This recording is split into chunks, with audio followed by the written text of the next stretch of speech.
Meski seri, tapi timnas ngeri. Wow, kata itulah kita sematkan untuk timnas U17 yang bertanding melawan Tajikistan di Stadion Utama Sumatera Utara atau yang sering disingkat dengan SUSU, ya, di Deli Serdang tepatnya. Nah, jadi kita tahu ini perdana, ya, stadion ini digunakan oleh timnas karena biasanya kan timnas tuh main di daerah Jawa, tapi kali ini mainnya di Medan, guys. Mainnya di Sumatera Utara, tepatnya di Stadion Utama Sumatera Utara. Ini menjadi, ya, apa ya, semacam kebanggaan tersendiri lah bagi warga Sumatera Utara. Akhirnya dipercaya untuk menyelenggarakan kompetisi sebesar Piala Kemerdekaan. Walaupun bukan timnas senior, ya, tapi setidaknya ini jadi batu loncatan. Semoga aja nanti timnas senior juga bisa berkompetisi di Stadion Susu ini, guys. Ya, kita tahu Stadion Susu ini juga bakal dipakai sama PSMS nanti untuk di Liga 2. Karena Stadion Teladan yang biasanya dijadikan kandang PSMS dalam tahap renovasi. Jadi for your information, guys, banyak orang yang salah paham. Orang mikir ini tuh kandang PSMS dulu, Stadion Teladan. Bukan, ya. Jadi beda, ada Stadion Teladan, ada Stadion Sumatera Utara. Jadi itu beda. Ini letaknya di Deli Serdang, satu lagi letak di Kota Medan. Dan yang jadi kandang PSMS itu sebenarnya Stadion Teladan tadi, guys, bukan ini. Tapi alhamdulillah tahun ini kita diberikan izin sama Bapak Gubernur, Bapak Bobi, untuk memakai stadion ini sebagai kandang PSMS di Liga 2 musim ini. Ini jadi keuntungan tersendiri bagi PSMS karena sebelumnya main di Lubuk Pakam, ya kan, Stadion Baharudin Siregar. Oke, itu cuma sebagai ini, ya, for your information lah tentang stadion ini. Oke, kita masuk membahas timnas Indonesia. Kita tahu ini hasilnya bukan hasil yang kita inginkan. Seri, siapa yang pengen seri? Nggak ada. Aku yakin juga kalian pengennya menang, bukan seri. Tapi gimana lagi, ya, kalau kita lihat dari segi permainan, hasil seri ini juga hasil yang wajar sih menurut aku. Dan juga, ya, nggak jelek-jelek amat, ya. Karena kita lihat di dalam 20 menit terakhir justru Tajikistan itu kalau misalnya nggak nyanyiakan peluang, kita turunnya bisa kalah, guys, daripada Tajikistan ini. Tapi untung aja tadi striker-striker mereka bapuk pula kan, ditambah lagi juga gacor juga back kita di lini pertahanan untuk mengawal bola-bola itu, guys. Terakhir dihalau berhasil. Tapi gol Nasrullah tadi, ya, pemain pengganti di menit 90, ya, itu betul-betul, ya, mungkin udah efek kelelahan, ya, karena kebetulan hari ini Medan hujan, guys, deras, guys. Bahkan di beberapa titik itu mati lampunya padam karena tiang listrik, kabelnya itu kayak ada yang jatuh gitu, guys, ya kan. Nah, kebetulan nih aku baru sampai, ya, sebelumnya kan aku di Nias, ini aku baru aja sampai di rumah dan aku belum buat video di tempat biasa karena banyak ahli debunya, belum sempat. Nah, aku langsung buat di sini aja di dalam kamar. Nah, kemudian kita akan membahas tentang bagaimana struktur permainan timnas U17 ini bisa kita bilang cukup oke, guys, di Piala Kemerdekaan kali ini. Ya, meskipun agak ini, ya, di 10 menit terakhir itu agak monoton dalam artian cuma mengandalkan serangan balik. Itu pun hanya beberapa pemain karena memang kayaknya udah kelelahan, sisa-sisa tenaga gitu kan. Dan itu wajar karena memang hujan tadi, guys, ya kan. Nah, tapi di sini aku menyoroti bagaimana konsentrasi kita harusnya bisa fokus dalam 90 menit. Karena kebanyakan ini jadi PR bukan hanya untuk timnas junior kita, guys, tapi timnas senior. Banyak sekali kita itu kecolongan gol-gol itu di menit-menit akhir. Karena apa? Karena kita tidak fokus. Yang paling menyakitkan waktu lawan Bahrain, kan? Itu kan terjadi di menit-menit akhir. Dan itu kita sangat sayangkan. Nah, ini juga mungkin jadi pembelajaran bagi Coach Nova ke depannya untuk melatih pemain-pemainnya, anak asuhnya, untuk bisa fokus selama 90 menit.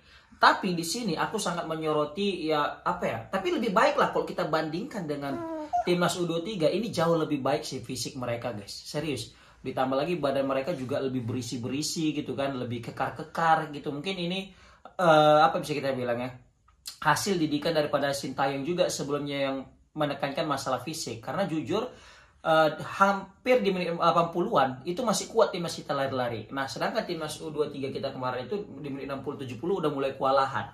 Nah, ini yang masih U17 ini di menit 80-an baru udah mulai keteteran. Seperti itu. Ya, ini tambah lagi hujan kan gitu. Nah, tapi overall aku cukup menikmati lah permainan daripada timnas U17 ini karena golnya cakep-cakep, guys, serius. Sistematis golnya, bukan gol-gol yang lawan Brunei, bukan gol-gol yang beruntung dari lempar ke dalam, enggak. Ini golnya asli, pakai asis semua loh.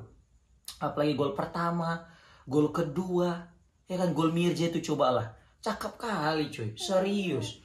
Tapi sayang kali tadi Mirja ya, masuk dia ke kolong ke dalam ya. Mungkin dia nggak tahu stadion di Medan, di Sumatera Utara ini yang Susu ini ada jurangnya gitu. Jadi dia mungkin terlalu excited dalam selebrasi, malah berujung masuk dalam bagasi, enggak, maksudnya dalam apa ya, kolong itu gitu, untuk pembatas antara supporter dengan stadion. Di sini juga kita cukup apa ya, puas melihat rumput daripada stadion ya, walaupun di awal-awal banyak sekali kritikan terhadap rumput stadion ini, tapi overall aku ngelihatnya cakep sih.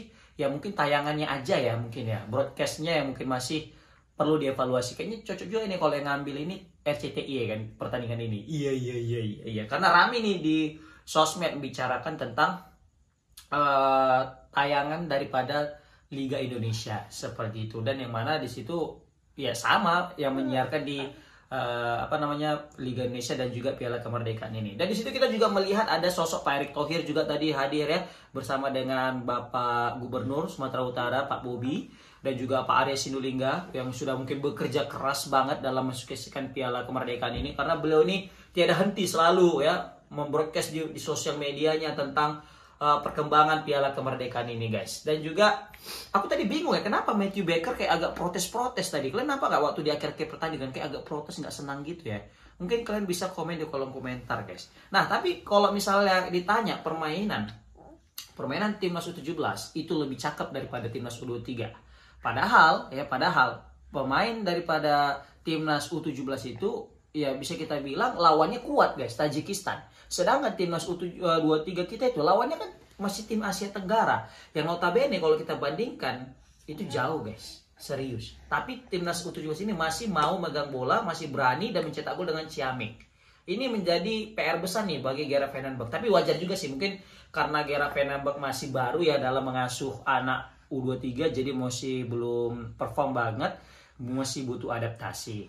Nah sedangkan kan kalau Coach Nova ini kan udah lama yang besut daripada Timnas U17 ini. Jadi kayaknya chemistry antara pelatih dan pemain juga oke. Ditambah lagi bonding antar mereka itu juga cukup rapat ya. Bagaimana mereka selalu diekspos tentang disiplin yang diterapkan oleh Coach Nova yang betul-betul ketat. Sehingga nggak ada tuh pemain-pemain U17 tuh yang neko-neko. Nah seperti itu. Ini juga patut diapresiasi kan gitu guys. Nah terlepas daripada itu kita lihat ya, daripada starting line up memang kiper itu Dava. Oh iya, tapi tadi tuh hampir ya kita menang tadi guys.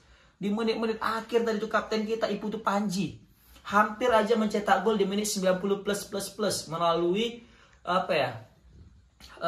kemelut di depan gawang dari sepak pojok guys. Kena tiang pula tadi, sayang kali. Kalau menang tadi kan cukup euforia lah kita gitu kan. Tapi nggak masalah, meskipun seri, sesuai dengan judul, meskipun seri, timnas masih tetap ngeri guys, luar biasa. Karena aku juga yakin kalian berpikir sama nih kayak aku. Permainan timnas U17 kita ini lebih baik daripada timnas U23, karena mereka tengok dari golnya aja lah udah lebih cakep kan golnya daripada gol timnas U23 kita. Tapi ini tidak ada maksud untuk membanding-bandingkan, tapi setidaknya ini menjadi pembelajaran. Nah seperti itu, bukan kita ngejudge ya, enggak, tapi kita menjadi pembelajaran, evaluasi. Kok bisa timnas U17 cantik mainnya, tapi kok U23 masih amburadul gitu kan. Walaupun sebenarnya udah oke lah masuk final, tapi kan lawan Asia Tenggara, belum teruji ketika melawan tim-tim Asia lainnya. Seperti itu guys. Di sini juga aku memuji Fadil Alberto ya. Fadil Alberto ini dia tuh jago crossing, jago juga assist, dan jago juga cetak gol. Golnya itu kan cakep banget guys, sundulan. Dan aku lucu gini ya, pemain kita itu kalau dibilang kalah tinggi dengan pemain pemain Tajikistan kan, tapi malah kita berhasil mencetak gol kebanyakan itu lewat sundulan. Nah, sorry aku gak meler, agak pilek guys. Jadi karena memang asli padat kali jadwal kemarin itu waktu di luar kota, jadi kurang tidur ya, jadi makanya terasa banget nih badan ini butuh istirahat sebenarnya. Tapi dengan kalian nonton video ini udah terobati lah kelelahan aku ini guys. Doakan ya semoga cepat sembuh. Dan di sini juga aku menyoroti bagaimana pemain Aldiansyah Taher. Ini tadi memang pemain pengganti, tapi oke juga dia sendiri di atas ya. Tadi tuh ngatur bola, ngejar bola, semuanya nggak ada capeknya Aldi Taher tadi tuh ya. Patut juga kita apresiasi semangat juang daripada mereka. Tapi yang jelas overall aku sangat salut dengan Coach Nova Arianto yang betul-betul mendidik anak U17 ini dengan mental pejuang, guys. Ya walaupun tadi sempat kebobolan di menit akhir, tapi nggak masalah. Lebih baik kita seri di sini tapi menang nanti di Piala Dunia. Untuk apa kita menang di sini tapi nanti kalah di Piala Dunia? Seperti itu. Jadi jadikan ini pelajaran, evaluasi untuk tampil lebih gemilang lagi di Piala Dunia. Oke guys, komen di kolom komentar gimana pendapat kalian tentang timnas seri tapi tetap ngeri. Assalamualaikum warahmatullahi wabarakatuh.